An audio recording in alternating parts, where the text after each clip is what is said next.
चला पाहूया मी माझ्या वटपौर्णिमेच्या थाळीमध्ये काय काय साहित्य घेतले होते. तर मी पहिल्यांदा घेतला होता दिवा, त्याच्यानंतर कुंकू आणि हळदीचं करंडा, त्याच्यानंतर मी घेतल्या होत्या कापराच्या वड्या, अक्षता आणि हे सामान मी घेण्यासाठी मोठं ताट घेतलं होतं. त्यानंतर घेतलेली साखर, दूध म्हणजेच तीर्थ, त्याच्यानंतर मी घेतलेलं बदाम, सुपारी, खोबरं आणि खारी.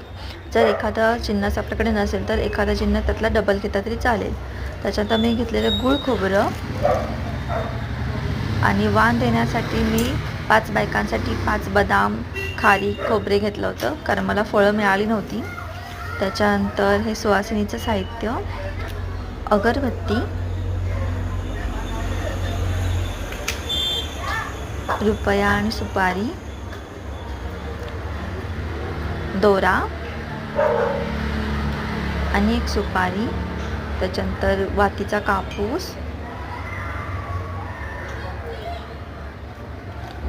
ओटी भरण्यासाठीचं साहित्य म्हणून पीस, मी ते हिरवागार पीस घेतला आहे, एक नारळ, त्याच्यानंतर ओटी भरण्यासाठी गहू आणि पाण्याचा कलश.